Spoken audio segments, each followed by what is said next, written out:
चलिए बैठ जाइए सही से। मैं आपको बताऊं कि आप अभी हमसे पढ़ क्या रहे हैं। फिजिक्स को हिंदी में क्या बोलते हैं? भौतिकी। पार्ट 1 मैंने आपको पढ़ा दिया। पार्ट 1 का नाम क्या है? प्रकाश का परावर्तन। पार्ट 2 का नाम क्या है? प्रकाश का अपवर्तन। आई बात समझ में? हमारे यहाँ ये दोनों पाठ पढ़ाई हो चुकी ठीक है। हो सकता है बहुत सारा वीडियो मैंने YouTube पर न डाला हो, स्टेटस पर न डाला हो, लेकिन ये दोनों पाठ हमारे यहाँ खत्म हो चुका है। ध्यान से सुनिए बच्चों, ध्यान से सुनिए। हो चुका है। मैंने जितना आपको लेक्चर दिया है, मेरे लेक्चर से आपका लगभग सारा क्वेश्चन टकरा जाएगा, सारा। ठीक है। जो इक्का दुक्का छूटेगा तो उसका तरीका मैंने आपको बता रखा है कि आप प्रत्येक दिन एक एक पेज पढ़ा करो, ताकि आप बता सको कि सर ये बात आपने मुझे पढ़ाया नहीं है, तो मैं उसको पढ़ा दूंगा। आई बात समझ में? चलिए, मैंने आपको कितना पढ़ाया है और आपको कितना याद है, कितना पढ़ाया है और आपके दिमाग में कितनी बातें हैं, आज सबका रिवीजन हो जाए। क्या आप तैयार हैं? पार्ट 1 का अति लघु। पार्ट 1 का अति लघु से शुरू करते हैं। अति लघु से शुरू करते हैं। अति लघु प्रश्न से शुरू करेंगे और संभव होगा तो पार्ट 1 आज क्लियर ही कर देंगे। ठीक है। चलिए, रेडी स्टार्ट। मैं क्वेश्चन लूं अपने हाथ में। क्या आप तैयार हैं? हाउस द जोश। बोलिए हाई। हाई, हाई मतलब ऊंचा। जोश कैसा है? तो ऊंचा है। बोलिए हाउस द जोश। जोर से बोलिए हाउस द जोश। आप मुझे नहीं देख रहे हैं, मेरा बदला बदला रूप दिखाई दे रहा है। लग रहा है, लग रहा है ना जी? पूरा रूप बदल चुका है ना? मतलब मुझे लगता है कि बहुत हद तक मैं उस ऑपरेशन से रिकवर हो चुका हूँ, है ना? इतना हो चुका हूँ कि अब मैं आपको ठीक ठाक ढंग से बढ़िया से पढ़ा सकता हूँ, थोड़ा चल फिर सकता हूँ। ठीक है। तो क्या आप तैयार हैं? चलिए, रेडी स्टार्ट। क्वेश्चन आपके पास है, किसी के पास नया क्वेश्चन होगा, किसी के पास नई किताब होगी, किसी के पास पुरानी होगी, किसी के किताब में 2 क्वेश्चन ज्यादा होगा, किसी के किताब में 2 क्वेश्चन कम होगा। रट्टा मारने के लिए नोट्स आपको बाद में मिलेगा। नोट्स में सारे सवाल नहीं रहेंगे, इसमें के सारे सवालों का अभी हम लोग प्रैक्टिस करेंगे। ठीक है, तरीके से। क्या आप तैयार हैं? जोर से बोलिए यस सर। जोर से बोलिए यस सर। सही से बैठिए। पूरी दुनिया भूल जाइए। अगर याद आ रहा है तो निकालने के लिए समय मिला हुआ, पूरी दुनिया भूल जाइए। भूल गए? चलिए, हाथ पांव ठीक कीजिए। सही से बैठिए ताकि लंबे समय तक आप टिक सके। Ready start. स्टार्ट। पहला क्वेश्चन, समतल दर्पण पर पड़ने वाली एक प्रकाश किरण की कितनी परावर्तित किरण हो सकती है? एक प्रकाश किरण अगर आएगी तो कितनी लौटेगी? जोर से बोलिए। समतल दर्पण पर लंबवत पड़ने वाली किरण किस प्रकार परावर्तित होगी? उसी रास्ते से लंबवत आएगी, जिस रास्ते से आएगी उसी रास्ते से लौट जाएगी। चलिए, उस कंडीशन में आई और आर का मान कितना डिग्री हो जाएगा? 0 डिग्री हो जाएगा। समतल दर्पण पर अभिलंब आपतन के लिए परावर्तन कोण का मान कितना होगा? समतल, हाँ एकदम सही बोले हैं। समतल दर्पण पर आपतन, ये समतल दर्पण आपका है, ये आपका क्या है? अभिलंब है। आपतन आपतित हो रहा है, परावर्तित हो रहा है, यही पूछा है। समतल दर्पण पर अभिलंब आपतन के लिए परावर्तन कोण, आपतन कोण I 0 है, परावर्तन कोण R 0 है, दोनों क्या होगा? बराबर होगा। चलिए, चौथा, प्रकाश के परावर्तन के कितने नियम हैं? 2। पांचवा, समतल दर्पण में वस्तु की दूरी और प्रतिबिंब की दूरी में क्या संबंध है? ये रहा समतल दर्पण, ये रहा समतल दर्पण। तो मैं हुआ वस्तु, मेरा प्रतिबिंब बन रहा है अंदर, मैं आया 1 मीटर आगे तो प्रतिबिंब गया 1 मीटर पीछे। तो आप लिखेंगे वस्तु की दूरी बराबर प्रतिबिंब की दूरी। जी एकदम जोश में रहिए, मुंह से आवाज निकालिए। ठीक है, इसके बाद आपको नोट्स मिल जाएगा, इसके बाद आपको नोट्स मिल जाएगा। फिर हमको लेकिन परंतु नहीं कहिएगा, मैं सारे क्वेश्चंस को डील करवा देता हूं आज। पांचवा हो गया। छठा, गोलीय दर्पण कितने प्रकार के होते हैं? गोलीय दर्पण कितने प्रकार के होते हैं? नाम याद है? नाम बता दीजिए। और चलिए, गोलीय दर्पण के हाँ लिखा हुआ, सॉरी नहीं रुकिए, हाँ उनके नाम लिखे भी हैं, उनके नाम बताइए। गोलीय दर्पण 2 प्रकार के होते हैं, उनके नाम बताइए। सातवां में आइए, गोलीय दर्पण का मुख्य अक्ष क्या है? गोलीय दर्पण है ना बेटा, गोलीय में आप अवतल और उत्तल गए थे कि नहीं गए थे? अवतल और उत्तल गए थे कि नहीं गए थे? गए थे कि नहीं गए थे? तो इसके मुख्य अक्ष ने बोला है, कहाँ है क्वेश्चन? हाँ, वो कभी कभी आप समझ में नहीं आता है, आंख भी चुनाने लगता है ना। अब तो उम्र के अनुसार बहुत सारी बीमारियां भी ना आने लगती है, चुनरा भी जाता है। कौन सा क्वेश्चन है? गोलीय दर्पण का मुख्य अक्ष क्या है? तो आप बोलेंगे, आप कैसे आंसर निकालेंगे? टोटल जो दर्पण है, दर्पण के बीचा बीच को क्या बोलते हैं? गोल। और इस गोल के बीचा बीच को क्या बोलते हैं? सी, है ना, केंद्र, वक्ता केंद्र क्या बोलते हैं? वक्ता केंद्र। और ध्रुव को मिलाने वाली रेखा को क्या बोलते हैं? जी आपको आत्मा है। अवतल दर्पण के फोकस की परिभाषा दे, तो अवतल दर्पण की फोकस की परिभाषा दे, तो आप क्या बोलेंगे? अवतल दर्पण में जब प्रकाश की किरण प्रधान अक्ष के समांतर आती है, तो दर्पण से टकराने के बाद मुख्य अक्ष के जिस बिंदु से गुजरती है, उसे हम लोग फोकस कहते हैं। एक बात समझ में आ गई? या आप ये भी कह सकते हैं दूसरे भाषा में, देखिए, वक्रता केंद्र और ध्रुव के बीच वाले बिंदु को फोकस कहते हैं। तीसरा आप ये भी कह सकते हैं, जब प्रकाश के किरण को अवतल दर्पण पर लेंगे तो दर्पण क्या करेगा? सभी प्रकाश को जिस बिंदु पर इकट्ठा करेगा वो बिंदु ही फोकस कहलाएगा, और ध्रुव से उस बिंदु की दूरी फोकस दूरी कहलाएगी। 3, पहला वक्रता केंद्र सी और ध्रुव को मिलाने वाली रेखा, सॉरी पहला समांतर आने वाली किरण दर्पण से टकरा, मुख्य अक्ष के समांतर आने वाली किरण दर्पण से टकराने के बाद मुख्य अक्ष के जिस बिंदु से गुजरेगी उसे फोकस कहेंगे। एक परिभाषा। दूसरा परिभाषा, चूंकि सी और पी तो आपको पता ही रहेगा, सी और पी के बीच के बिंदु को क्या बोलेंगे? फोकस बोलेंगे। तीसरा परिभाषा, प्रकाश की किरण को दर्पण पर लाएंगे और वो दर्पण प्रकाश की किरण को जिस बिंदु पर इकट्ठा कर लेगी, है ना, वो फोकस हो जाएगा। क्लियर बेटा? कोई तो याद रहेगा, और तीनों से आपका बहुत सारा क्वेश्चन से भी हो जाएंगे। क्या आप जोश में हैं? जोश का लेवल गिरना नहीं चाहिए। कैसा होना चाहिए?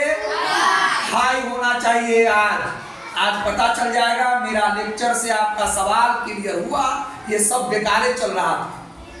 चलिए भैया, कौन है? मामा है। गोलीय दर्पण की फोकस क्या? फोकस दूरी ना। गोलीय दर्पण की फोकस दूरी मतलब छुटका है, और वक्रता त्रिज्या आर में क्या संबंध है? तो आप बोलेंगे फोकस दूरी वक्रता त्रिज्या की आधी होती है, या वक्रता त्रिज्या फोकस दूरी की 2 दूरी होती है। यही संबंध है बेटा, एफ और आर में यही संबंध है। चलिए अब 10वां है, एक दर्पण का नाम बताए जो किसी वस्तु का सीधा और आवर्धित प्रतिबिंब दे। आवर्धित मतलब बड़ा।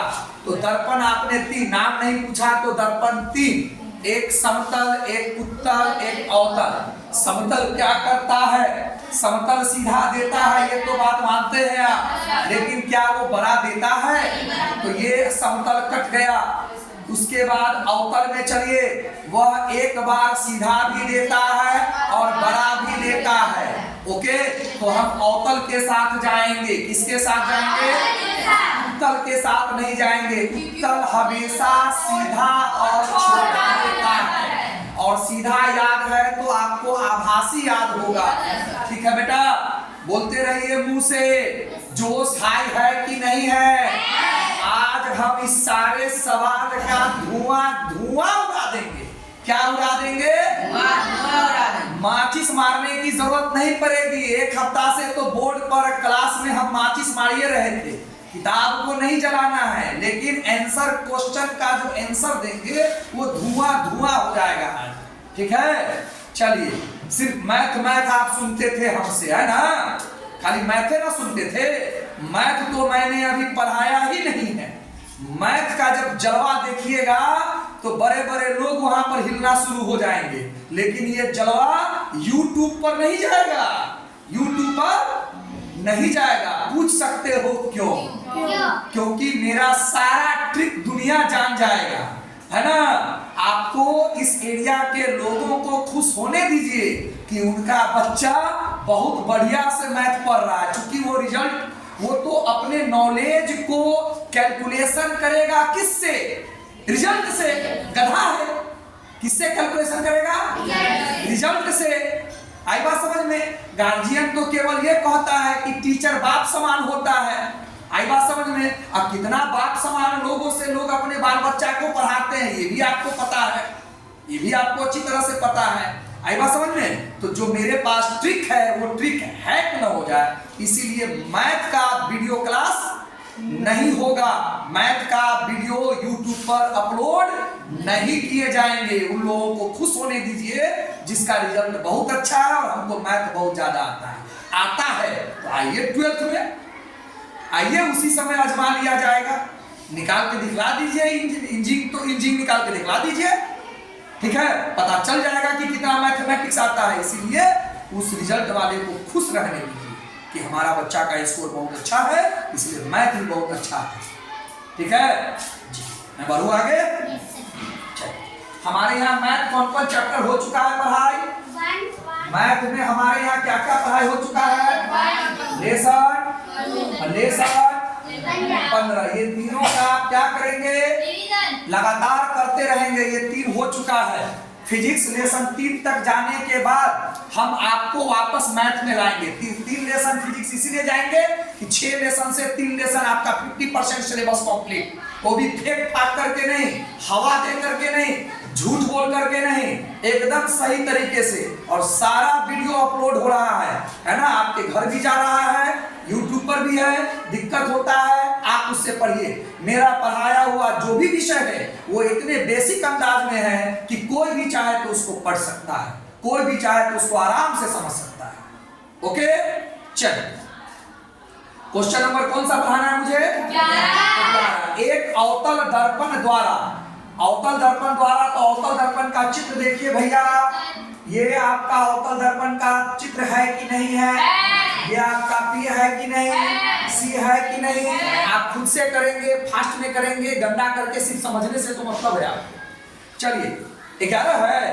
एक अवतल दर्पण द्वारा आभासी प्रतिबिंब बनने के लिए वस्तु कहाँ होना चाहिए? तो अवतल दर्पण में, अवतल दर्पण ये रहा आपका अवतल, तो अवतल दर्पण रे बेटा रे, अवतल दर्पण यही ना जी? तो अवतल दर्पण में आभासी कै बार बनता है? एक बार बनता है। आभासी के साथ क्या लगता है? लगता है। उस समय प्रतिबिंब कैसा बनता है?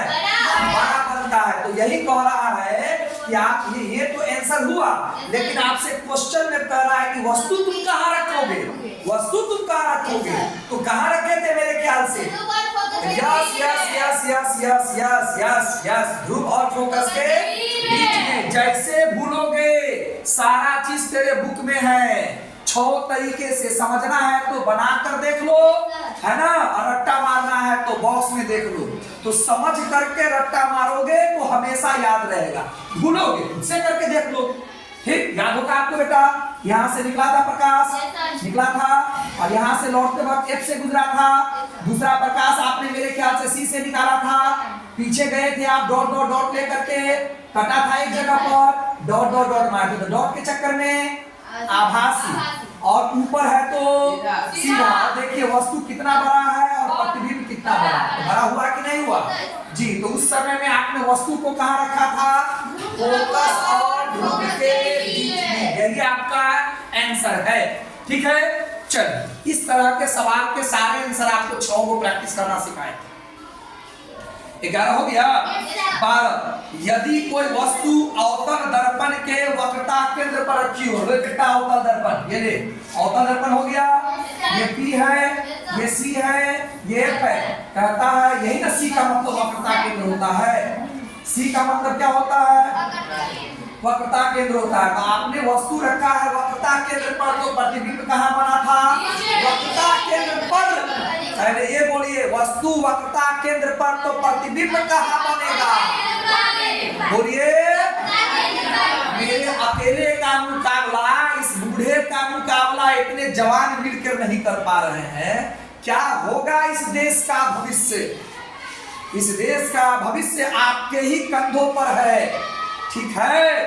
जगिए, उठिए, लड़िए, आइए एक बार मैदान में, ठीक है। तो वस्तु को आप वक्रता केंद्र पर रखेंगे तो प्रतिबिंब कहाँ बनेगा, वस्तु के बराबर की, वस्तु के बराबर, वह सीधा की उल्टा, उल्टा, उल्टा के साथ क्या लगाएंगे, वास्तविक। जो पूछेगा वही ठोकेंगे, ठीक है।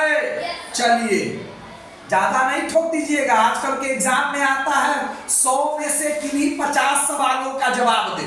अब मुझसे पढ़ने के बाद 100 ठोका जाएगा, तो वहां दिखाने के लिए 100 मत ठोक दीजिएगा भैया, ठीक है। चल, 12 हो गया है, 12 पढ़ाया जी, हाँ, थोड़ा सा साथ दीजिए। अब बुढ़ापा आ रहा है, हमारे आंखों की रोशनी आप ही को ना बनना होगा, नहीं बनिएगा, हाँ।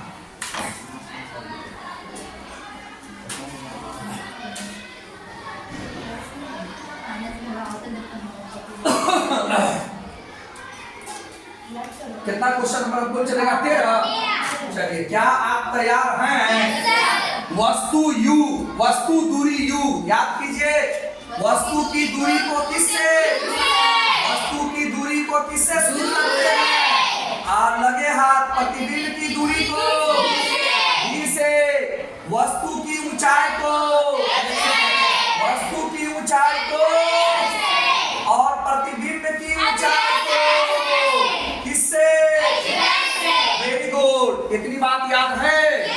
क्वेश्चन है वस्तु दूरी U का चिन्ह क्या होगा, मतलब U के आगे प्लस लगेगा कि माइनस लगेगा।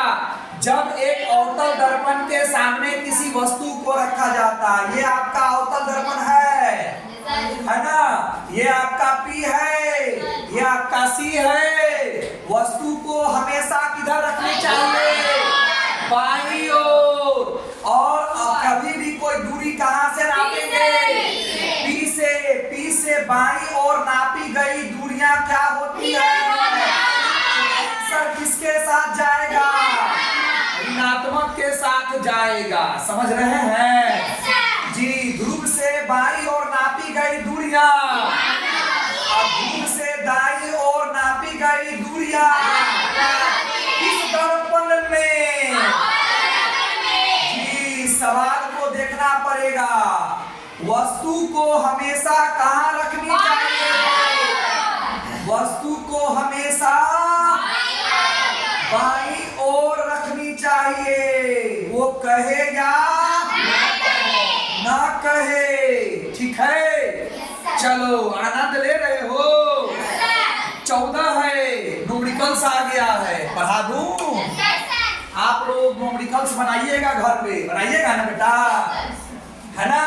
हर बच्चा अपने आप में सोचिए, मुझे इंजीनियरिंग करना है, मुझे मेडिकल करना है, अपने माता पिता का सपना पूरा करना है। और मैं भी आपका सपना पूरा करने के लिए हाथ में क्या उठाए हुआ हूँ, क्या उठाए हुआ हूँ, हाथों में पड़ गए छाले हैं, फिर भी कलम संभाले हैं, क्योंकि हम गुरुकुल वाले हैं।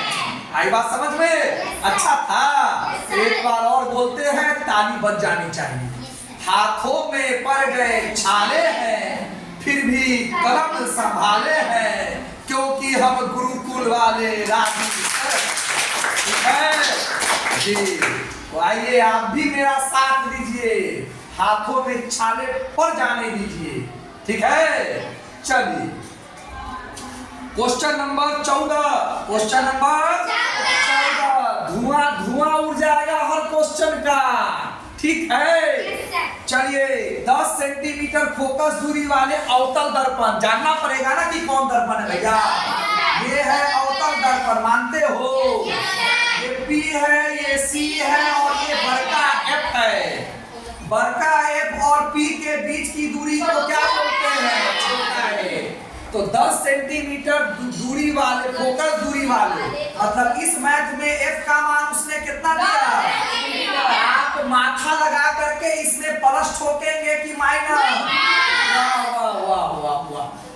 10 सेंटीमीटर फोकस दूरी वाले अवतल दर्पण से 15 सेंटीमीटर की दूरी पर रखी वस्तु हमेशा किधर रखाएगा, बाईं ओर। तो वस्तु की दूरी को किससे सूचित करते हैं, उसने बोला 15 सेंटीमीटर, लगा दीजिएगा माइनस। वस्तु की तो गारंटी है हर हाल में बाईं ओर। बाईं ओर मापी गई दूरियां बोलिए ऋणात्मक होती है। तो कहता है वस्तु के प्रतिबिंब की प्रकृति क्या होगी। आपसे मांग लिया है प्रतिबिंब के बारे में, क्या मांगा है, प्रतिबिंब के बारे में मांगा है। लेकिन आंसर देने से पहले थोड़ा बात को समझाता हूं। अगर आपसे वक्रता त्रिज्या मांगता तो आर मांगता तो फॉर्मूला क्या लगता, 2 गुने -10 बराबर आंसर क्या होता, -20 सेंटीमीटर। माइनस बुक ने दिया था कि आपने खुद लगाया था, याद रखिएगा बाबू, याद रखिएगा, ठीक है ना। माइनस प्लस की पहचान करनी ही पड़ेगी, मैं बार बार आपको पहचान करवाऊंगा। क्या आप तैयार हैं? चलिए तो सवाल पूछ दिया है प्रतिबिंब के बारे में बताइए। तो देखिए बेटा, तो F बराबर 10 बार, तो U बराबर कितना बार, F से C भी तो 10 ना होगा बाबू, पक्का। तो आपसे 15 मांगा है, तो 15 का मतलब इस दोनों के बीच में कहीं पर वस्तु आ जाएगा। अब देखिए वस्तु की दूरी को आपने जो U से सूचित किया है, तो वस्तु को तो A भी मान लिए, लेकिन इसका P से B की दूरी कितना आ गया, -15। वो तो बोला 15, आपने लिया -15, ठीक है ना। तो आपसे ये पूछ रहा है प्रतिबिंब के बारे में, तो आप दिमाग लगाइए कि वस्तु कहाँ रखा हुआ है, फोकस और वक्रता केंद्र के बीच में। जी जी जी, F 10 है तो अगला भी 10 है, और उसने कहा 15, तो 15 कहाँ जाएगा, दोनों के बीच में, ठीक है बेटा। तो यहाँ पर तो अब क्वेश्चन बनेगा केंद्र, वक्रता केंद्र और फोकस के बीच में। तो प्रतिबिंब आपको इसका आंसर देना है, तो या तो रट्टा मारो या दिमाग लगाओ। आएगा कहां से गुजर जाए, और दूसरा आएगा तो कहां से गुजर जाए, कटेगा। तो इसका आंसर क्या बनेगा बताइए। प्रतिबिंब के बारे में आप क्या लिखेंगे, प्रतिबिंब उल्टा बन रहा है, तो प्रतिबिंब कैसा बना है, उल्टा के साथ आप क्या लिखेंगे, वास्तविक लिखेंगे कि नहीं लिखेंगे। अगर आप इधर जाते तब ना काल्पनिक लेते। पूरा लाइन से क्या बनता है, पूरे लाइन से, डॉटेड लाइन से, पूरे लाइन है कि डॉटेड लाइन है, अक्ष के नीचे है कि ऊपर है, नीचे को क्या बोलेंगे, उल्टा। नीचे को क्या बोलेंगे, उल्टा के साथ क्या बनेगा, वस्तु से बड़ा है कि छोटा है, चित्र दिखाई दे रहा है।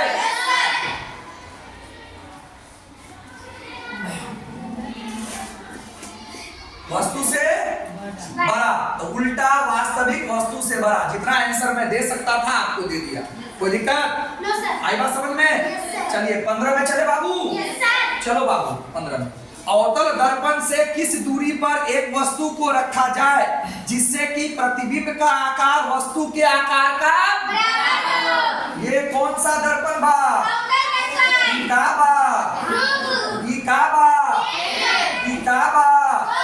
क्या बोला है, वस्तु को अगर हम अवतल दर्पण में किस दूरी पर एक वस्तु को रखा जाए जिससे प्रतिबिंब वस्तु के आकार के बड़ा हो। बउआ है, वक्रता के ऊपर रखी हुई वस्तु का प्रतिबिंब वस्तु के बराबर बनता है।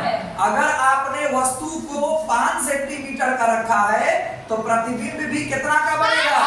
यही जवाब देना है। कहाँ रखेंगे? वक्रता केंद्र पर। अवतल दर्पण के वक्रता केंद्र पर रखी हुई वस्तु का प्रतिबिंब वस्तु के बराबर बनता है। अपने मन से बोलिए, उल्टा होता है और वास्तविक होता है। बात अंदर गई? चलिए तैयार हो जाइए अगला क्वेश्चन के लिए।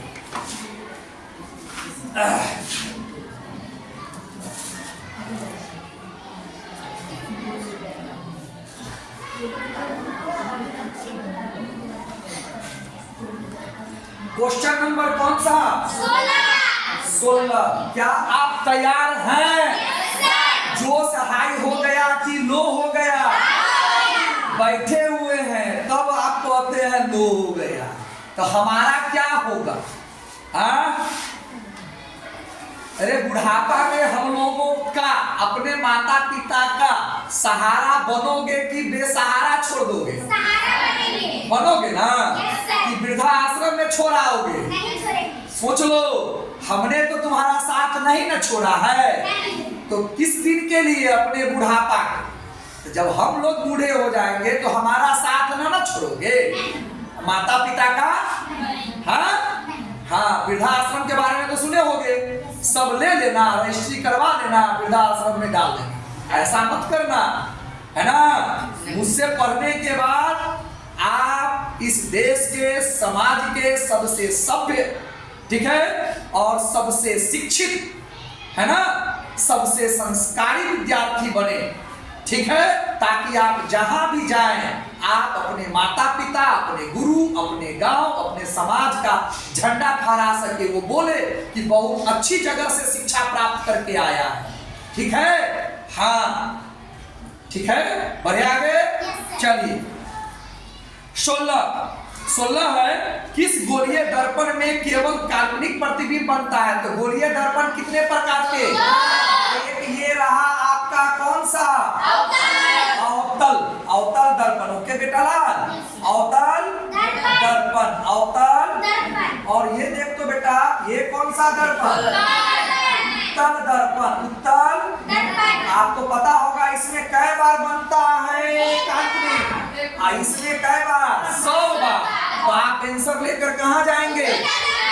उत्तल दर्पण के साथ आप जाएंगे, ठीक है बेटा? चलूं मैं 17 में।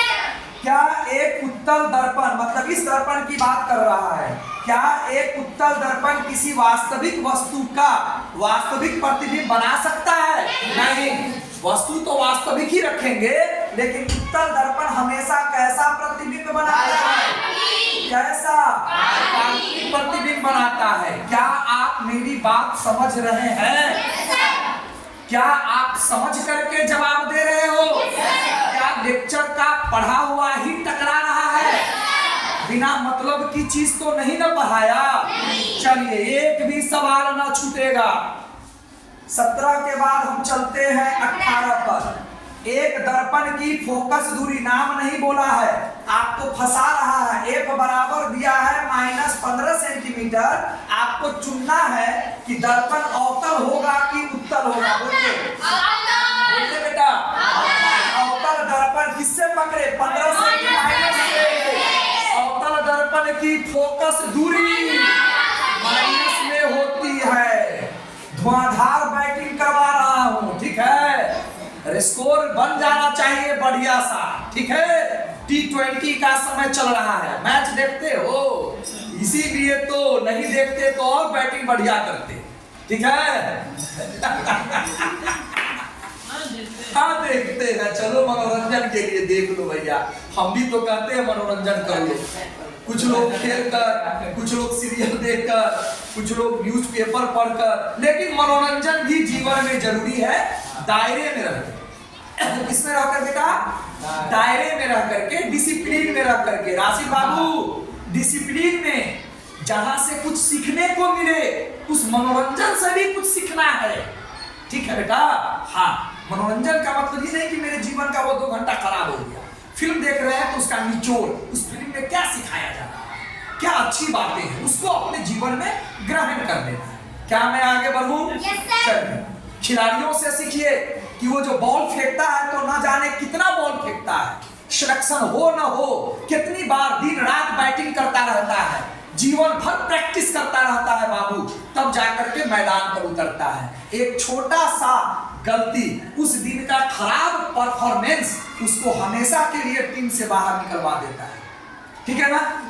ठीक है?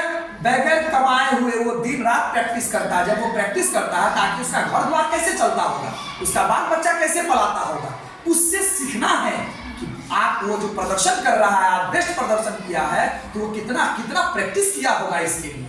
तो इसी तरह बेटा आप जिस फील्ड में भी जाओ, प्रैक्टिस करो, दिन रात मेहनत करो, कठिन परिश्रम करो। जो गलती आपके सीनियर कर चुके आप न करो, है ना? इन बातों का ध्यान। चलिए 19, गोलीय दर्पण के आवर्धन की परिभाषा दे। आवर्धन, आवर्धन की परिभाषा दीजिए। आवर्धन को किससे सूचित करते हैं? तो परिभाषा पढ़ाए हुआ हूं। प्रतिबिंब की ऊंचाई और बोलिए और वस्तु की ऊंचाई के अनुपात को आवर्धन कहते हैं। बोलिए मानो, ऊंचाई और वस्तु की ऊंचाई के अनुपात को आवर्धन कहते हैं। आवर्धन को m से सूचित किया जाता है। प्रतिबिंब की ऊंचाई को वस्तु की ऊंचाई को h से सूचित किया जाता है। क्लियर? चलिए 20 में कहता है आवर्धन m का मान। 20 में कहता है आवर्धन, आवर्धन का मतलब क्या हुआ? m। आवर्धन का ऋणात्मक मान, ऋणात्मक मान का क्या मतलब है? तो फॉर्मूला आपने पढ़ा था m बराबर -v/u। तो ऋणात्मक मान ये बताता है कि वस्तु की तुलना में प्रतिबिंब कहाँ बन रहा है? नीचे बन रहा है। नीचे बनेगा तब तो आप माइनस लेंगे बाबू। ऊपर तो वस्तु रखा हुआ है और वस्तु हमेशा प्लस में रहेगा। ठीक है? वस्तु की ऊंचाई हमेशा प्लस में। तो बोला m का ऋणात्मक मान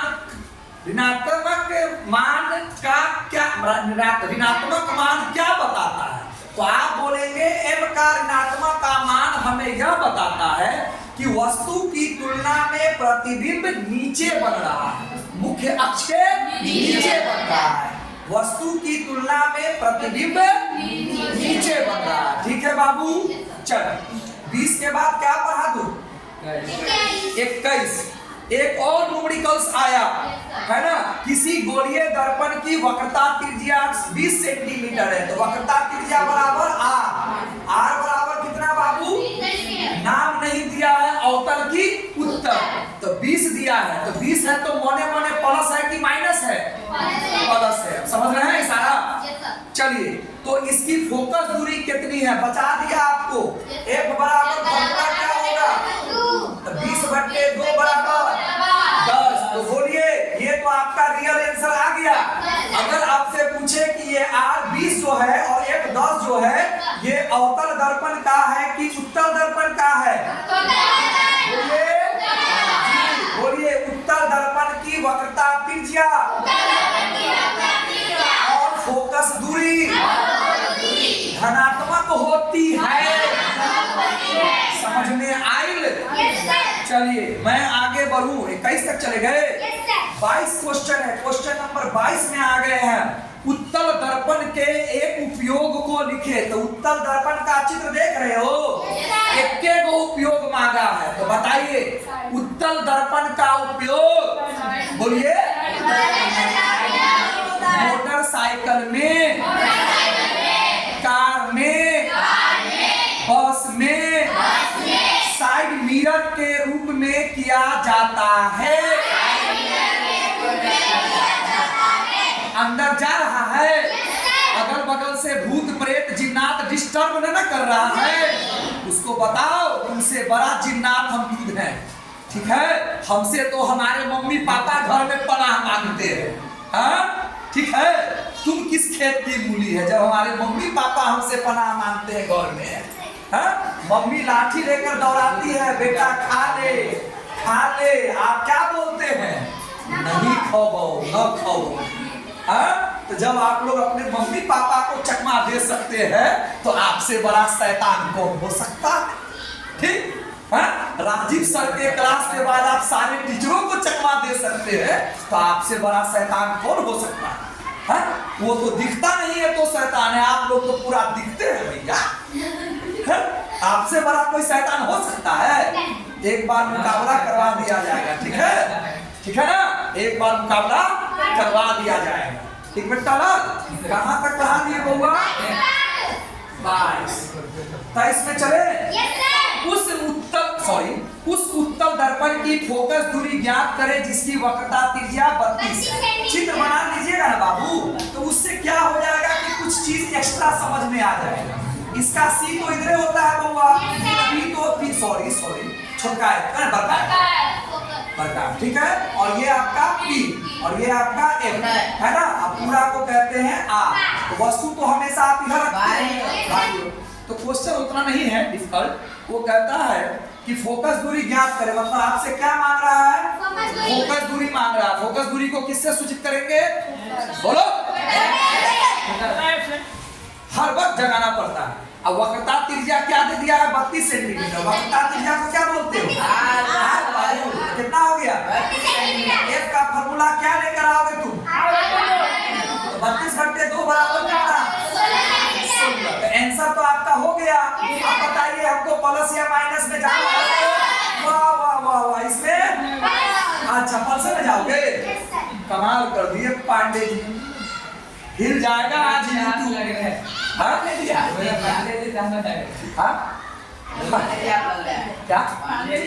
अच्छा पांडे जी हम लग रहे हैं। अच्छा कोई बात, पहले हम टीचर हुए हैं, हाँ? पहले हम पढ़े हैं, अब आपको पढ़ा रहे हैं। आज हम पांडे जी लग रहे हैं, किसी दिन आप लोग पांडे जी हो जाइएगा। चलिए 24 में चले बेटा।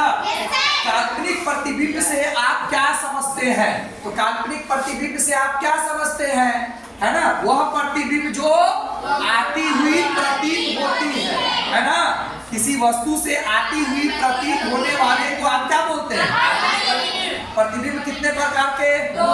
वास्तविक और वास्तविक में क्या बोले थे? वास्तव में किसी बिंदु से आती है, वास्तव में मिलती है। और काल्पनिक में क्या पढ़ाए थे? मिलती हुई, आती हुई, प्रतीत होती है, उसको क्या बोलते हैं? Very good. काल्पनिक के साथ क्या लगता है? सीधा। Very good. 24 हो गया। चले 25 पर। 25 है, कहता है कि समतल दर्पण में आवर्धन एम, आवर्धन को किससे सूचित करते हैं? का मान अगर +1 दे दिया है तो इसका अर्थ क्या है? इसका अर्थ क्या है? इसका जवाब आपका है, इसका जवाब आपका है कि प्रतिबिंब का आकार वस्तु के आकार का क्या होगा? बराबर है। और ठीक है, वस्तु का आकार प्रतिबिंब के आकार के बराबर। भैया समतल दर्पण याद कर, भैया समतल दर्पण याद कर। समतल दर्पण में तेरा जो वस्तु जितना बड़ा उसका प्रतिबिंब भी समतल दर्पण इशारा तो कर रहा है, ठीक है ना? आवर्धन किसको कहते हो बेटा? परिभाषा में आवर्धन किसको कहते हो? प्रतिबिंब की ऊंचाई बढ़ते, जितना बड़ा वस्तु उतना बड़ा। तो एम का +1 मान क्या बताता है? कि जितना बड़ा उतना बड़ा। तो वस्तु का आकार और प्रतिबिंब का आकार क्या होगा? और एम का प्लस मान क्या बताता है? प्रतिबिंब क्या बनेगा? सीधा। प्लस का मान कुछ देर पहले नहीं बताया है, प्लस का मान क्या बताएगा? सीधा। तो बताइए ना, अवतल दर्पण में जब आप रहते हैं तो आप जितना बड़ा रहते हैं बेटा उसका प्रतिबिंब तो उतने बड़ा बनता है। और प्लस का मान क्या बताया है? सीधा। तो आपका टकला रहता है ऊपर तो उसका टकला कहाँ रहता है? हो गया सीधा। क्लियर? किसी भी तरह से अंदर जाने दीजिए। मैंने वादा किया था आपसे, मेरे लेक्चर क्लास के बाद आपका एक भी सवाल न छूटेगा। फिर भी एक आध को छूट जाएगा, मानवीय भूल है, मैं भी इंसान हूँ, गलतियां होंगी, उसी को सुधारा जाए। ठीक, मानवीय भूल है। आप भी तो बहुत सारी भूल करते हैं। हाँ, डेली कहता हो बउआ रे खा पी करके आना, नहीं आते हो। कुछ देर के बाद कहते हो सर अब न होगा। तो हमसे कैसे दिन भर होगा भाई। 26 है, गोलीय दर्पण जिसका वक्रता केंद्र C है। आप पढ़िएगा, आप है 1 मिनट में किताब कॉपी खोल कर। एक गोलीय दर्पण जिसका वक्रता केंद्र कितना है बेटा? C है। वक्रता केंद्र क्या है बाबू? C है। क्या है बेटा? C है। वक्रता केंद्र क्या है बाबू? जिसका वक्रता केंद्र C है, पर एक किरण AC भी आपतित होती है। तो वक्रता केंद्र से एक किरण अगर आपतित होगी तो क्या होगा? C से गुजरने वाली किरण दर्पण से टकराने के बाद उसी रास्ते से वही इसका आंसर होगा। या किस दिशा में आपतित होगी? जिस दिशा से आया है उसी दिशा में लौट जाएगी। चलिए क्वेश्चन नंबर 27, अंतिम प्रश्न, धुआं उड़ा दिया। ठीक है, अवतल दर्पण के 2 उपयोग को लिखे। अवतल दर्पण के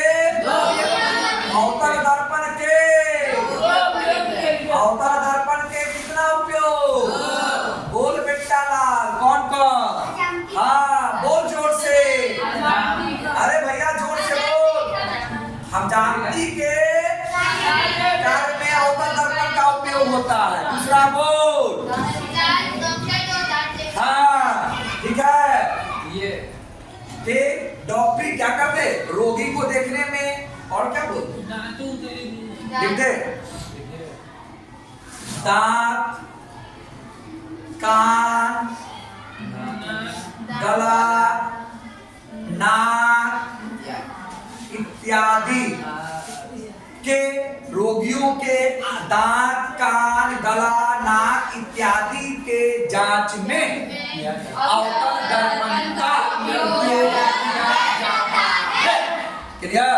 2700 क्वेश्चन का गर्दा हुआ। फिर कर दो बंद।